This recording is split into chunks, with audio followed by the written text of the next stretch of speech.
Students, आज हम एक ऐसी बीमारी के बारे में बताएंगे कि जिसके बारे में नॉलेज होना हर इंसान को ज़रूरी है। ये हमारी सोसाइटी में पहले राजाओं को हुआ करता था, इसलिए इसको राजयोग कहते हैं, राजरोग कहते हैं। लेकिन ये बीमारी जो है राजाओं को नहीं, हर व्यक्ति को हो सकती है। इसको टीबी कहते हैं। तो इसका एक बैक्टीरिया होता है, हज़ारों तरह के बैक्टीरिया होते हैं दुनिया में। तो इसका बैक्टीरिया जो होता है उसका नाम दिया साइंटिस्ट ने ट्यूबरक्लोनियम माइकोबैक्टीरियम। तो ये जो बैक्टीरिया होता है इसकी वजह से ये बीमारी होती है। और बड़े आश्चर्य होगा आपको उस बात को जान के कि ये बीमारी जीवन में हर इंसान को होती है। 830 करोड़ लोग हैं दुनिया में। इन सबको ये बैक्टीरिया जो मैंने अभी बताया ट्यूबरक्लोनियम माइकोबैक्टीरियम, ये ज़रूर इफ़ेक्ट करता है। ये कोशिश करता है और कोशिश करने में कामयाब हो जाता है तो टीबी हो जाती है, और कोशिश करने में नाकाम हो जाता है तो हमें टीबी नहीं होती, हम प्रसन्नचित्त खुश रहते हैं। तो अब हमने एक बहुत बड़ा फैक्ट जाना आज कि हम शरीर में हमारे एक बहुत इनविजिबल चीज़ होती है, इसको कहते हैं प्रतिरक्षा प्रणाली, या इंग्लिश में कह लीजिए इम्यूनिटी पावर, और क़ुव्वत मदाफ़ित कहते हैं उर्दू में इसको। तो ये जो अगर हमारे जिस्म के अंदर मौजूद है तो चाहे टीबी का बैक्टीरिया हो या कोविड-19 का वायरस हो या कोई और वायरस हो, तो वो उसको मार देगा और ख़त्म कर देगा।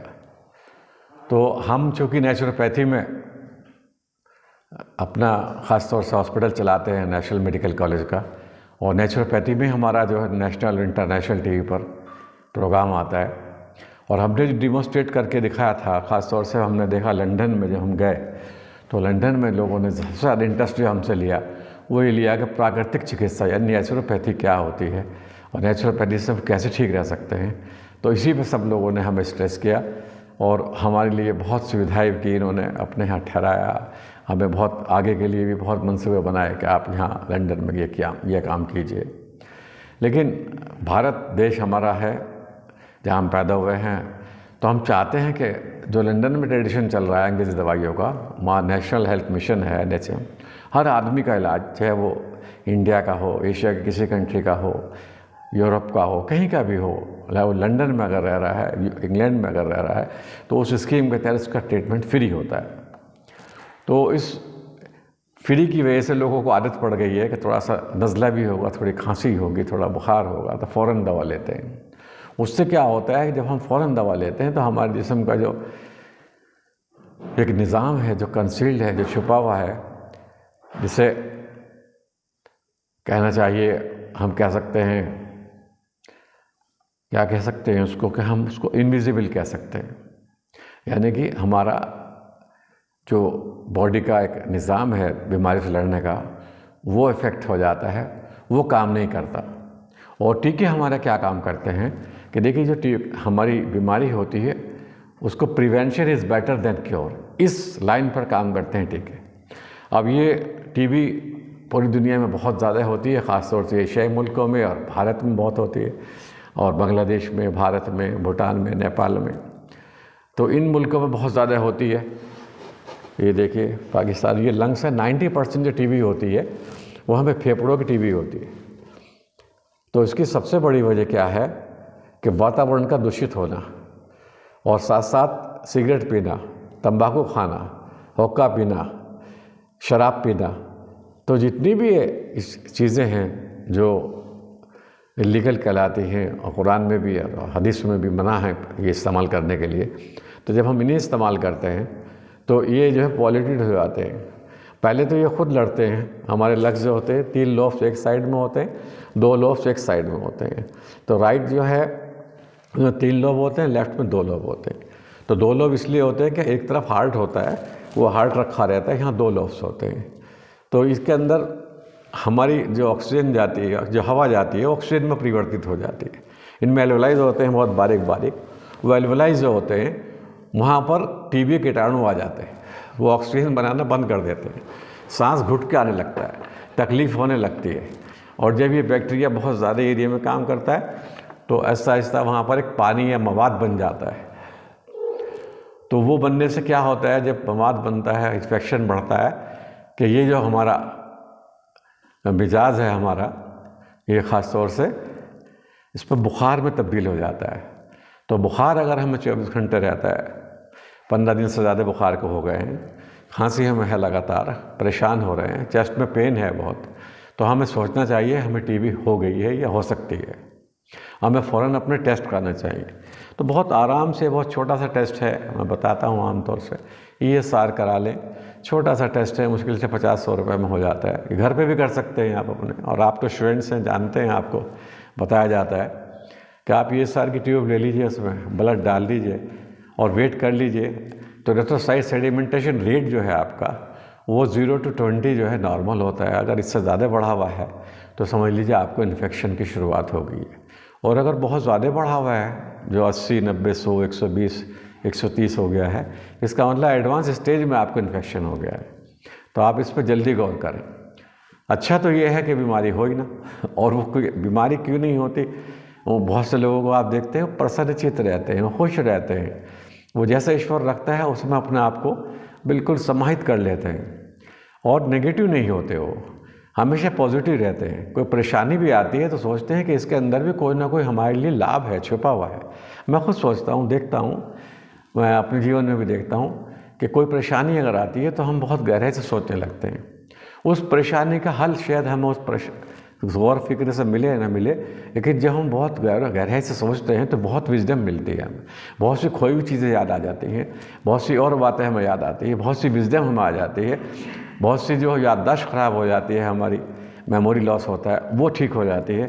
तो इसलिए ये कोई बुरी बात नहीं है कि आपको कोई परेशानी आई है, क्राइसिस आया है तो उस पर आप सोचते हैं। सोचिए, पॉजिटिव सोचिए, कोई ना कोई फ़ायदा आपको ज़रूर होगा, क्योंकि ये कुरान का एक नियम है, फ़इन्ना माल युस्रि युस्रा इन्ना माल युस्रि युस्रा, यानी कि हर मुसीबत में, हर परेशानी में कुछ राहत ज़रूर होती है और हर राहत में कुछ परेशानी ज़रूर होती है। तो हम इसको अगर डिस्कवर कर लें इस पॉइंट को, तो हम बहुत सी बीमारी से बच सकते हैं। तो मेरा कहने का मतलब ये है कि हम बच्चों को पैदा होने के बाद, जैसे पैदा होते हैं बच्चों को, तो BCG लगवा लें। तो हमारे बैसिलस क्लैमियाटी ग्यूरेन जो टीका होता है BCG का, तो अगर हम इसको लगवा देते हैं बच्चों को, तो समझ लीजिए तकरीबन 90% बच्चों को टीबी नहीं होती। ये क्या करता है कि जब टीबी का कीटाणु अटैक करते हैं हमारे ऊपर, मैंने बताया सब इंसानों पर करते हैं वो, तो वो अटैक जो करते हैं तो उसको ये जो BCG पहले से ये भी कीटाणु होते हैं बीमारी के, ये हमारी जब आर्टिफिशियली हमें लगाए जाते हैं इंजेक्शन के ज़रिए और ये अंदर जाते हैं हमारी बॉडी में, तो ये हमारे जो अंदर सोई हुई जगह चीज़ होती है, जो सोई हुए क्या होते हैं, जो सिपाही होते हैं, तो वो सिपाही जो है हमारे जिस्म की रक्षा करते हैं, उनको अलर्ट कर देते हैं कि कभी ऐसे भी हो सकता है कि आपके ऊपर अटैक हो जाए सचमुच। तो जैसे हमारी मिलिट्री रोज़ तो हमला नहीं होता, बहुत दर से बाद कभी झगड़ा होता है, लड़ाई होती है, वार होती है, लेकिन फिर भी डेली परेड कराई जाती है। वो परेड कराने का मकसद क्या होता है, उसका मकसद सिर्फ यही होता है कि ताकि ये हमारी बॉडी का जो WBC है, RBC है, जो हमारा तंत्र है, जो हमारा बीमारी से लड़ने की शक्ति हमें देता है, जो हमारा ब्लड है, तो हमारा हीमोग्लोबिन है, और हमारे अंदर जो छिपी हुई शक्ति है इनविजिबल, जो नहीं दिखती, वो इनविजिबल शक्ति जो है हमारी बीमारी से लड़ने के लिए हमें ताकत देती है। तो इसलिए BCG का टीका अगर बचपन में लगवा लें, और ख़ास तौर से हमने इसके लिए बहुत गौर किया, देखिए कि इसमें आयुर्वेदिक वाले पिछड़ गए हैं। वो एक फार्मूला बता देते हैं, उसके बाद सोचते हैं बस ये सफिशेंट है, इसके अलावा कुछ नहीं है। और इसमें होम्योपैथिक वाले भी यही करते हैं, क्योंकि मैं होम्योपैथिक भी हमारे कॉलेज में, नेशनल मेडिकल कॉलेज में होम्योपैथिक डिप्लोमा भी, MD भी ये कराया जाता है होम्योपैथिक में, आयुर्वेदिक में, यूनानी में, और दूसरे जितने वो हैं थीम्स हैं उनमें कराई जाती है। तो इसलिए उन्हें बता रहा हूँ कि मिसाल के तौर पे एक छोटी सी मिसाल दी कि ट्यूबरकुलोसिस माइकोबैक्टीरियम जो है एक बैक्टीरिया, लेकिन कुछ और भी बैक्टीरिया हैं जिनकी वजह से टीबी होती है, और उस ख़ास तौर से यूरोप में जो है वो बैक्टीरिया ज़्यादा होते हैं, तो हम सोचते हैं कि हमें नहीं होगा। तो अगर हम उस बैक्टीरिया के लिए पर्टिकुलर दवाई बनाएंगे, मिसाल के तौर पर होम्योपैथिक में ही है, हम उस बैक्टीरिया को लेकर के उसका हम मदर टिंक्चर बनाएंगे, मदर टिंक्चर से फिर उसके पोटेंटाइज करेंगे, तो वो अगर हम दवा देंगे तो पेशेंट बहुत जल्दी ठीक होगा। इसी तरह से हम इसे एलोपैथिक में कर सकते हैं। तो एलोपैथिक में जो है हम सिर्फ सिम्टोमेटिक दवा ना दें। और हाँ, एक मैं और बता दूं, आयुर्वेदिक में जो दवा दी जाती है, तो वो उसमें जो दवा दी जाती है तो वो सबको एक ही दवा दी जाती है, ऐसा नहीं है। सब लोगों को एक दवा माफिक नहीं आती, उनमें हमें छांटना पड़ता है, रिसर्च करनी पड़ती है। और आयुर्वेदिक में रिसर्च जो है सिर्फ उन्हीं मुद्दों पे की जाती है जो ऑलरेडी रिसर्च हो चुकी है, जिन पर सोशलित ने की है, जिन पर चरक ने की है, जिन पर धन्वंतरि ने की है, जिन पर हमारे सीनियर वैद्यों ने की है। हमें बताया है कि इनके मिसाल के तौर पर जैसे गुड़ुची के बारे में बताया कि एंटीबैक्टीरियल है ये, एंटीसेप्टिक है ये, एंटीवायरल है ये। बस हम यहीं तक सीमित हो गए। हमने अपनी तरफ से सोचा कि उन्होंने जो बता दिया हम उससे आगे नहीं बढ़ेंगे। तो अगर हम ये सोचते हैं तो फिर हम किसी बीमारी को क्योर नहीं कर पाएंगे। और एलोपैथिक में क्या है, इसमें कि एक ट्रीटमेंट दिया जाता है, हालांकि बहुत अच्छा ट्रीटमेंट है वो, भारत सरकार भी उसे देती है, कई मुल्कों की गवर्नमेंट उसे देती है। तो उसके बाद में उसमें जो कमी आती रहती है या और बातें होती हैं तो वो उसको सुधारती भी रहती है। लेकिन मेरा कहना ये है, गवर्नमेंट ऑफ इंडिया से भी है और ख़ास तौर से डॉट्स से है, और जो सीनियर सर्जन्स, सीनियर्स वैज्ञानिक हैं हमारे, साइंटिस्ट हैं हमारे, उनसे भी है कि हम इसमें 4-5 तरह की दवा देते हैं और वो एक साथ देते हैं सारी। मान लो आइसोनेक्स देते हैं, रिफेम्पेसिन देते हैं, पायराजिनामाइड देते हैं और इथाम्बुटोल देते हैं, ये चारों एक साथ लगा देते हैं। तो मेरा कहना ये है, जो मैंने बहुत बारीकी से स्टडी की है, क्योंकि मैंने भी 8 लाख मरीज़ देखे हैं, उसमें टीबी के भी तकरीबन मैं समझता हूँ 50-60 हज़ार मरीज़ तो देखे ही होंगे मैंने। तो मैंने देखा है कि ये जो चारों दवा जब साइमल्टेनियसली एकदम सुबह शाम या तीसरे दिन या दूसरे दिन या जैसे भी दी जाती है, तो ये इसमें से चारों दवा में से कोई एक दवा हमें एलर्जी कर सकती है, कोई 2 दवा कर सकती है, 3 कर सकती है या चारों भी कर सकती हैं। लेकिन हम क्या करते हैं, जब मरीज़ को ये दवा दे देते हैं, कहते हैं नहीं इससे अच्छा ट्रीटमेंट नहीं है, इन्हें तुम खाओ, तो वो खाना शुरू कर देता है, उससे एलर्जी होती रहती है, उसको घबराहट होती रहती है, उसके जिस्म से जो आरबीसी है, डब्ल्यूबीसी है, हीमोग्लोबिन है, वो कम होने लगता है। जब वो ऐसा होता है तो वो परेशान हो जाता है। तो मेरी राय ये है कि जो एक टेस्ट, जब टीबी का टेस्ट हो जाए, कन्फर्म हो जाए, एक्सरे हो जाए, आपका ब्लड टेस्ट हो जाए, आपका टीबी गोल्ड टेस्ट और नया टेस्ट चला है ये भी हो जाए, जब आपको मालूम हो जाए टीबी आपको कहाँ की है, क्योंकि 90% तो केसेस में लंग्स की होती है, लेकिन बहुत सी जगह पे मिसाल के तौर पे हड्डियों की टीबी होती है, मिसाल के तौर पे आंतों की टीबी होती है, मिसाल के तौर पे कई और जगह पर टीबी होगी, स्किन की टीबी हो गई आपको। तो इसमें पहचान नहीं कर पाते लोग, स्टेरॉइड दे रहे हैं, कुछ और दवा दे रहे हैं। तो इसके लिए मैं बताऊंगा कि तो टीबी गोल्ड टेस्ट करा लें। टीबी गोल्ड में मालूम हो जाता है कि एक्टिव बैक्टीरिया और पैसिव बैक्टीरिया किस तरह के बैक्टीरिया हैं हमारी बॉडी में, वो हैं या क्या पोजीशन है उनकी, उससे आपको अर्ली स्टेज में मालूम हो जाता है। आपको बुखार की परेशानी की, दूसरी प्रॉब्लम्स की, जैसे बहुत से लोग अपने आप को ये सोचते हैं कि मैं बहुत काबिल हूँ। मैं गया, मेरा एक दोस्त है, साथ पढ़ा हुआ है मेरी, मैंने मधुकर से कहा भाई क्या हाल है तुम्हारे, कहने मैं देखिए 72 की एज में हो गई, इतना कम खाता हूँ और इतना मैं योगा करता हूँ, इतना एक्सरसाइज करता हूँ, इतनी दौड़ लगाता हूँ और मैं स्वस्थ हूँ। तो मैंने उनसे कहा नहीं, देखिए हमारा शरीर जो है वो खुराक मांगता है, उसको प्रोटीन चाहिए, उसको कार्बोहाइड्रेट चाहिए, उसको फैट चाहिए। अगर आप उस क्वांटिटी में जो बैलेंस डाइट साइंटिस्ट ने बताई है उसमें नहीं लेंगे तो कोई ना कोई तकलीफ़ हो जाएगी। तो वो बोले नहीं मैं तो बिल्कुल ठीक हूँ। कुछ ही दिन बाद फ़ोन आया उनका कि मैं बहुत बीमार हूँ। मैंने एक फंक्शन किया था, अपने दोस्तों को बुलाया था पूरे इंडिया से कि उसमें हम चाहते थे वो भी शामिल हों। तो उन्होंने बताया नहीं मैं बीमार हूँ, मुझे हड्डियों की टीबी बताई गई है और मैं चल भी नहीं सकता, उठ भी नहीं सकता। तो देखिए कभी भी ये नहीं सोचना चाहिए कि हम अपनी एक थिंकिंग बना लें कि हम योगा से सिर्फ ठीक हो जाएंगे, हम नहीं खाएंगे तो ठीक हो जाएंगे, ये बात नहीं है। देखिए अब तो आपको ताज्जुब होगा, जो मेडिसिन पैकेज देते हैं बहुत से कंट्रीज़ में, अब इंडिया में शुरू हो रहा है, उसमें फूड पैकेज भी देने लगे। मतलब फूड से मुराद ये होती है कि आपकी प्रोटीन कम हो जाती है इसमें बॉडी में, आपका जो है पेशाब पीला पड़ने लगता है, पेशाब आपके किडनी पर असर पड़ता है इसका। आप जो है इसमें वो चीज़ें मत खाइए जो आपको और ज़्यादा नुकसान दें। तो इसमें जो है सोयाबीन का प्रोटीन बहुत अच्छा होता है, इसलिए सोयाबीन का जो दूध है, सोयाबीन का टोफू है, टोफू से मतलब पनीर, चीज़ आप खाते हैं एनिमल जनरेटेड, ऐसे ही पनीर होता है। तो उसकी आप सब्ज़ी खाएं, आप वो लें। आप बादाम लीजिएगा, बहुत अच्छा है। अगर आप बादाम नहीं ले सकते तो आप मूंगफली भी ले सकते हैं, उसके अंदर ही विटामिन ए होता है, उसके अंदर भी वो कंटेंट्स होते हैं जो टीबी से लड़ते हैं। तो आप ये चीज़ें लेंगे। बादाम एंटीऑक्सीडेंट होता है, मूंगफली भी एंटीऑक्सीडेंट होती है। तो ये सारी चीज़ें ईश्वर ने बनाई, ऐसे नहीं बनाई। आप सोचते हैं मूंगफली गरीबों के लिए है, बेकार, ऐसे नहीं है। हर चीज़ में कुछ ना कुछ एक दो चीज़ अलग होती है। तो जी वो इसलिए ईश्वर चाहता है कि हर आदमी हर चीज़ खाए। ये नहीं कि बस मैं तो ये नहीं खाऊंगा, मैं तो सिर्फ वेजिटेरियन खाऊंगा, मैं तो सिर्फ नॉन वेज खाऊंगा। तो अगर हम इस तरह से कोई अपनी सीमाएं बांध लेंगे तो हम एंटी वेद, एंटी कुरान और एंटी साइंस तो होंगे ही, लेकिन साथ साथ अपने शरीर को भी अब दुविधा में डाल देंगे, परेशानी में डाल देंगे, और एकदम नहीं होता इनका रिजल्ट। तो मैं ये बताना चाह रहा था कि जो हमारे डॉक्टर्स हैं, साइंटिस्ट हैं, वैज्ञानिक हैं, डॉट के लोग हैं, जिम्मेदार लोग हैं, वो पहले ब्लड का टेस्ट करा लें। उसको blood culture and sensitivity test कहते हैं। वो टेस्ट हो जाए, तो मालूम हो जाए कि इन्हें कितने % जो है, कौन सी दवा कितने % माफिक है, ये रेजिस्टेंस कौन सी है और कौन सी इसको फ़ायदा देगी। तो ये अगर उसको मालूम हो जाए तो मान लो 4 में से उसको अगर इथेम्बिटोल जो है नुकसान दे रही है तो इथेम्बिटोल ना दी जाए, उसको पैकेज सिर्फ 3 गोलियों का दिया जाए। तो हम ऐसा करेंगे तो बहुत जल्दी ठीक होगा पेशेंट। तो इस तरह से 2 दवाई नुकसान दे रही हैं उसको हम छांट सकते हैं, दे सकते हैं उसको। तो जब हम ये चीज़ जान जाएंगे तो पेशेंट को तकलीफ़ नहीं होगी। और एक और बात बताएं आपसे, मैंने बहुत स्टडी किया इसके बारे में। अब जो बीमारी होगी MDR वो तो मैं बताऊँगा ही, लेकिन इससे पहले जब शुरुआत में 47 से पहले या 47 के कुछ बाद तक भी हमेशा स्ट्रेप्टोमाइसिन इंजेक्शन आते थे। वो बाहर से, इंग्लैंड से ही आते थे।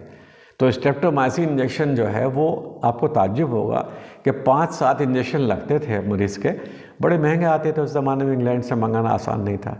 तो वो जो मंगाए जाते थे, लगाए जाते थे इंट्रामस्कुलरली, तो वो लगाने के बाद में बहुत जल्दी उसकी खांसी, उसका बुखार, उसका बैक्टीरिया ठीक हो जाता था और वो अपने आप रूटीन के लाइफ में आ जाता था पेशेंट। तो जब हम ये देखते हैं कि इस तरह का मामला है और वो अब लगाते हैं, अब 60 इंजेक्शन, 90 इंजेक्शन लगाते भी नहीं, चूँकि पेनफुल होते हैं, दूसरी दवाई आ गई हैं, तो मैंने देखा है वो दवाई रेसिस्टेंस बन जाती है। और रेजिस्टेंस बनने से क्या होता है कि वो जो बैक्टीरिया हैं, ट्यूबरकुलोसिस माइकोबैक्टीरियम, वो हमारे बोन मैरो में चले जाते हैं। तो 2 नुकसान होते हैं उससे। एक तो ये कि आपने बहुत सारी दवाइयाँ दी, आपने MDR का भी ट्रीटमेंट किया, लेकिन मल्टी ड्रग रेजिस्टेंस जो है उसका ट्रीटमेंट नहीं होता जल्दी से, बहुत महंगा होता है और बहुत ही डॉक्टर्स की देखभाल में होता है। तो एक तो मैं ये कहूँगा कि जो पेशेंट हैं वो पूरा कोर्स करें, 6 महीने से 9 महीने तक का जो कोर्स है उनका वो करें। और इसमें आयुर्वेदिक वाले जो हैं वो बहुत अच्छा रोल प्ले कर सकते हैं। हमने करा है वो, देखें, हमने इसमें गोल्ड की माजून बनाई है। वो जो हमारी टीबी जो होती है, जिस वजह से होती है, जिसकी कमज़ोरी से होती है, जो इम्यून सिस्टम है, उस इम्यून सिस्टम को बहुत ज़्यादा स्ट्रेंथनिंग देता है, बहुत ज़्यादा ताकत देता है। उस ताकत आने से क्या होता है कि मरीज़ जो है वो बहुत जल्दी ठीक हो जाता है। 9 महीने की बजाय 6 महीने में, 6 महीने की बजाय 3 महीने में, तो 3 महीने में ठीक हो जाता है। उसके बाद में फिर टेस्ट कराते हैं उसका हम, मतलब 15 दिन छोड़ के, फिर 1 महीना छोड़ के, फिर 3 महीने छोड़ के, तो फिर अगर उसका ये साउंड नॉर्मल आता है, उसकी चीज़ें नॉर्मल आती हैं, उसका एक्सरे नॉर्मल आता है, उसके कैल्सिफाइड लेजन्स भले ही आ जाएँ, लेकिन वो बीमारी नहीं आती जो बीमारी उसको, जिसका हम ट्रीटमेंट कर रहे थे। तो अगर इस तरह से आता है तो बहुत अच्छी बात है। इसमें हमारा जो गोल्ड माजून है, इसके अंदर हमने पुनर्नवा डाला है, इसके अंदर हमने गुड़ची डाली है, इसके अंदर हमने सफ़ेद मूसली डाली है। ये समझ लीजिए जो आयुर्वेदिक में बेहतरीन एम्पावरमेंट के बॉडी के हमारी हैं वो चीज़ें हमने डाली और साथ साथ उसमें गोल्ड डाल दिया। यानी कि जो स्वर्ण भस्म है उसका तो फंक्शन ही है कि हमारे लंग्स के जो अल्वेलाइज हैं उनको खोलता है। वो बंद हो जाते हैं तभी तो सांस में घुटन होती है, तभी तो खांसी आती है, तभी तो परेशानी होती है, तभी तो छाती में दर्द होता है।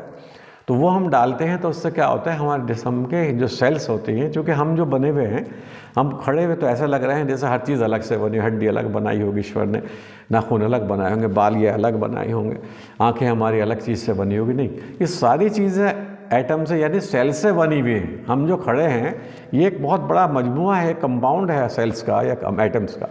तो उससे जो बाल में एटम्स हैं, जो बाल में सेल्स हैं, वही मेरी आँख में है, जो आँख में है वही मेरे दांत में है, जो मेरे दांत में है वही मेरे चीक में है, वो मेरी उंगली में है, वो मेरी हड्डी में है। तो हर चीज़ में एक ही चीज़ है, वो अपने आप को परिवर्तित कर लेती है। कहीं वो बाल बन जाती है, कहीं वो हड्डी बन जाती है, कहीं वो कार्टिलेज बन जाती है, कहीं वो जैसी ज़रूरत होती है, कहीं वो मांस बन जाती है, कहीं वो फाइबर बन जाती है, कहीं वो आँख बन जाती है, कहीं सुनने की इंद्री यानी स्वर्ण इंद्री यानी कान बन जाती है। तो ये सारी चीज़ें जो होती हैं ईश्वर की एक बहुत बड़ी महिमा है, क्योंकि ईश्वर ने कुरान में आया फिर एहसन तक़वीम, हमने इसको बहुत टेक्निकली और बहुत साइंटिफिकली बनाया है। तो उस साइंटिफिकल जिस्म को हम सिगरेट से ख़राब कर देते हैं, मौसम से ख़राब कर देते हैं। तो हम ये देखें जहाँ हम रह रहे हैं उस वातावरण को स्वच्छ रखें, साफ़ रखें। तो जो हमारा AQI है वो मैंने देखा है गाँव का अक्सर आमतौर से 150-200 होता है जो नॉर्मल है, और शहरों में 500 तक होता है, दिल्ली बम्बई जैसे शहरों में 400, 500, 300। तो ये जो हमारे लिए नुकसानदेह होता है, जो मोटरसाइकिल से, कार से या दूसरी चीज़ों से धुआं निकलता है, वो कार्बन जो है हमारे पॉल्यूशन बढ़ाता है हमारी चीज़ में। जो पुराली का सिस्टम है जलाने का, वो भी एक तरह से देखा जाए ठीक नहीं है। तो इन सब चीज़ों का ध्यान रखना पड़ता है। और ईश्वर ने क्यों रखा है ये, कि ईश्वर ने जो इंसान को बुद्धि दी है वो उसका टेस्ट लेना चाहता है, वरना तो वो चाहता तो कोई भी चीज़ ऐसे बैक्टीरिया पैदा ही नहीं करता जो हार्मफुल है हमारे लिए, टीबी करते हो, कैंसर करते हो या दूसरी बीमारी करते हो, ऐसी चीज़ें पैदा ही नहीं करता। ये हमें इस दुनिया में शऊर के साथ जीने के लिए तो ये सब चीज़ें हैं। तो मेरा मतलब कहने का ये कि जो हमारा ट्रीटमेंट है, जो एलोपैथिक का ट्रीटमेंट है, जो आयुर्वेदिक का ट्रीटमेंट है, या होम्योपैथिक का ट्रीटमेंट है, यूनानी का ट्रीटमेंट है, उसमें सुधार लाया जाए। और सुधार का यही तरीका है कि जो जब उस वक्त जब ये होम्योपैथिक का ओरिजिन हुआ तो डॉक्टर हैनीमैन के पास में इलेक्ट्रॉनिक माइक्रोस्कोप नहीं थे। आज इलेक्ट्रॉनिक माइक्रोस्कोप है आपके पास, आप देख सकते हैं बैक्टीरिया की शक्ल का, आप देख सकते हैं भिन्न भिन्न प्रकार की जड़ी बूटियों को डाल के देख सकते हैं किससे किल होता है, किससे ये प्रोन होता है। तो आप ये सब जब चेक कर सकते हैं, और फिर फ़र्क क्या होता है एक वैद्य में और डॉक्टर में फ़र्क ये होता है कि डॉक्टर तो एक समझ लिया ऑथेंटिक दवा दे रहा है, उसको रिसर्च के बाद में पता चला है कि ये रिफेम्पेसिन है, ये दवा इसमें काम करती है, एंटीबायोटिक है। और वैद्य जो है बस दे रहा है कि मैंने तो एक आदमी को दवा दी थी, उसको टीबी थी, ठीक हो गई, चाहे उसको टीबी थी भी नहीं थी, बस वो अपने आप ही खुशफहमी में हो जाता है। आप मैं एक मिसाल दे रहा हूँ ऑथेंटिकेशन की, कि एक आदमी कह रहा है कि सिगरेट से खांसी होती है या टीबी होती है या कैंसर होता है, और एक आदमी ने सिगरेट पीने वालों को 100 आदमी, 1000 आदमी, 10,000 आदमी, 1 लाख आदमियों पर रिसर्च की, और रिसर्च करने के बाद में दोनों कंपेरेटिव स्टडी की है जिन्होंने सिगरेट नहीं पी। तो उन दोनों पे रिसर्च करने के बाद मालूम हुआ कि नहीं, सिगरेट से वाक़ईतन कैंसर होता है, वाक़ईतन खांसी होती है, वाक़ईतन टीबी होती है। तो अगर ये बातें हैं तो अब वो ऑथेंटिक बन जाती है बात। तो मेरा आयुर्वेदिक, यूनानी और होम्योपैथिक वाले स्टूडेंट से भी अपील है कि वो अपने जीवन में इन्हें समझें। हमने डिप्लोमा आयुर्वेदिक डॉक्टर असलम के यहाँ से नेशनल मेडिकल कॉलेज से कर लिया डॉक्टर, या हमने डिप्लोमा होम्योपैथिक 2 साल का कर लिया, हम क्वालिफाइड हो गए, या हमने डिग्री कोर्स कर लिया BHMS, या हमने यूनानी का कर लिया। कोई पैथी या कोई इल्म जो है वो कंप्लीटेड नहीं होता कभी। तो आप इसके लिए ज़रूरी है आगे बढ़ते रहें और कोशिश करते रहें। और टीबी के मरीज़ों को ये कोशिश करें, मैं कहता हूँ कि बार बार भी टीबी हो जाती है बहुत से लोगों को। तो वो क्यों होती है कि जो हमारे बोन बैरो में वो चले जाते हैं बैक्टीरिया, वो बाद में फिर रिएक्टिवेट हो जाते हैं, और वो रिएक्टिवेट जब होते हैं जब हमारे बॉडी की इम्यूनिटी। तो अगर हमारी NMC फार्मा की जो बनाई हुई गोल्ड माजून है वो आप खाएंगे तो आपका इनविजिबल सिस्टम जो है वो बूस्टअप होगा, और आपकी जो बॉडी की इम्यूनिटी है वो स्ट्रांग होगी, वो कोविड-19 से भी लड़ेगी, टीबी से भी लड़ेगी। और सफाई का ख्याल तो आपको रखना ही होगा। मिसाल के तौर पर बांसुरी आप बजा रहे हैं, वही बांसुरी वो बजा रहे हैं, ऐसे टीबी है। आपने AFB टेस्ट कराया, उसके मुँह में उसके बैक्टीरिया हैं, तो वो बैक्टीरिया आपके भी लगेंगे तो आपको भी टीबी हो सकती है। ऐसे किसिंग कर रहे हैं आप, तो ये आप खाना खा रहे हैं उसी प्लेट में, तो ये एहतियात भी रखनी पड़ेगी आपको, छींकने की भी एहतियात करनी पड़ेगी आपको, अपने पास रुमाल रखना होगा। आपको अपनी एहतियात रखनी, अपना बलगम अलग करना होगा। ये नहीं जहाँ 4 आदमी बैठे हैं वहीं पर आपने थूक दिया। तो ये सारी चीज़ें सफाई मांगती हैं। देखिए कितनी बड़ी विजडम है इसमें ईश्वर की कि बीमारी के प्रिवेंशन में, बीमारी के इलाज में सफाई बता दी गई, बीमारी के इलाज में अच्छी खुराक बता दी गई, शराब से परहेज़ बता दिया गया। फिर भी अगर हम करते हैं, सिगरेट पीते हैं, बीड़ी पीते हैं, तो इसका दोषी कौन होता है?